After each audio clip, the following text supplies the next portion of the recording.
The phone rang just as I was locking the doors of the small grocery store where I worked.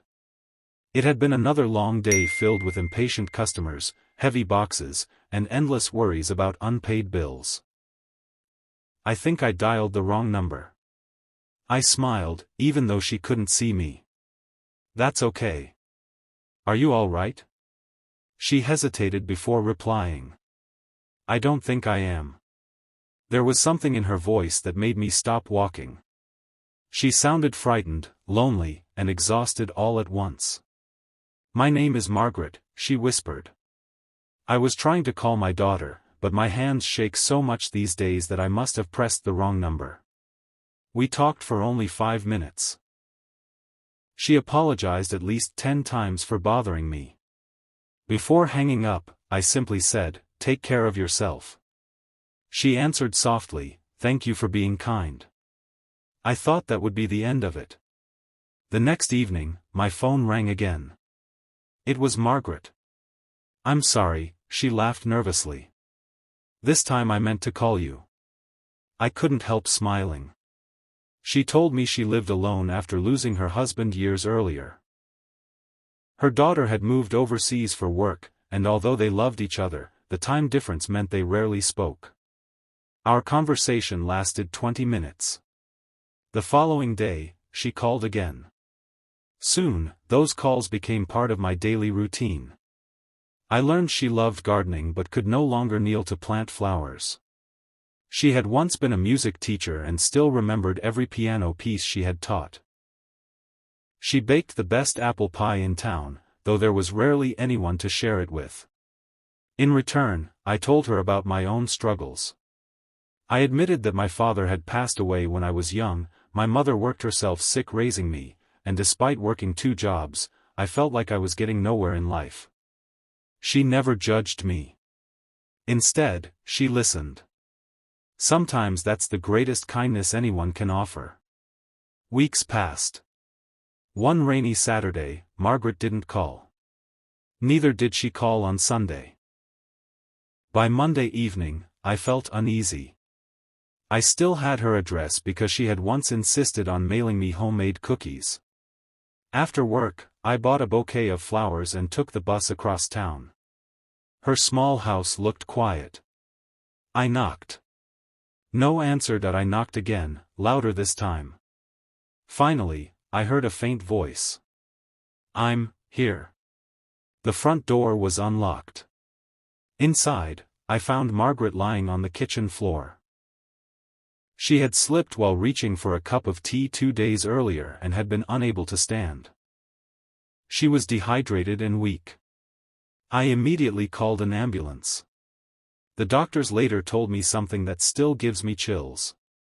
If another day had passed, one doctor said, she might not have survived. Margaret squeezed my hand with tears in her eyes. "You answered the wrong phone call," she whispered, "and then you saved my life." After several weeks in the hospital, Margaret moved into a nearby assisted living community where nurses could care for her properly. I visited every Sunday. The nurses often joked that I was her grandson. Neither of us corrected them. One afternoon she handed me an old photo album. "I want you to have this." I shook my head. "It's yours." She smiled. Memories only stay alive when they're shared. As we flipped through faded photographs, she told me stories about every picture. Her wedding day. Her first classroom. Family vacations. Christmas dinners filled with laughter. By the end of the afternoon, it felt as though I had known her my entire life. Months later, Margaret convinced me to attend a local community event she helped organize from the assisted living center. "I have someone I want you to meet," she said. There I met Daniel, the owner of a growing publishing company. He had volunteered at the center for years. Margaret introduced me with complete confidence. This young man saved my life. I laughed awkwardly. Daniel asked about my job, my dreams, and what I enjoyed doing. For the first time in years, someone genuinely cared about my answers. I admitted I loved writing but had never believed anyone would pay me for it.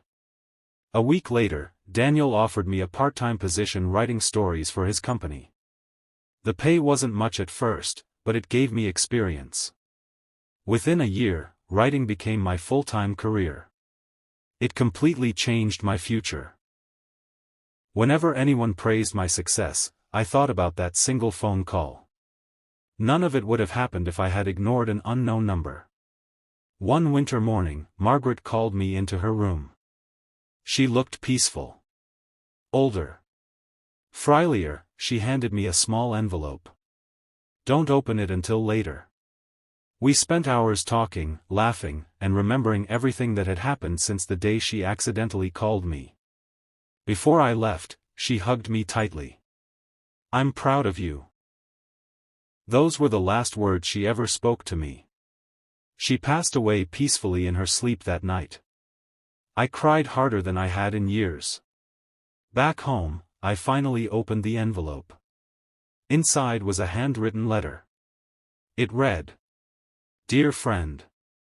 People often believe miracles arrive with fireworks and loud celebrations. Mine arrived through a stranger who simply answered the phone. You reminded me that kindness is never wasted. Because you listened, I wasn't alone. Because you cared, I lived longer than anyone expected. Because of your friendship, my final years were filled with joy instead of silence." If life ever becomes difficult, remember this: never underestimate a small act of kindness. One conversation can save a life. One visit can restore hope. One caring heart can change someone's entire world. Thank you for answering the phone. With love, Margaret. I still keep that letter beside my desk. Whenever my phone rings from an unfamiliar number, I answer. Sometimes it's a wrong number. Sometimes it's a salesperson.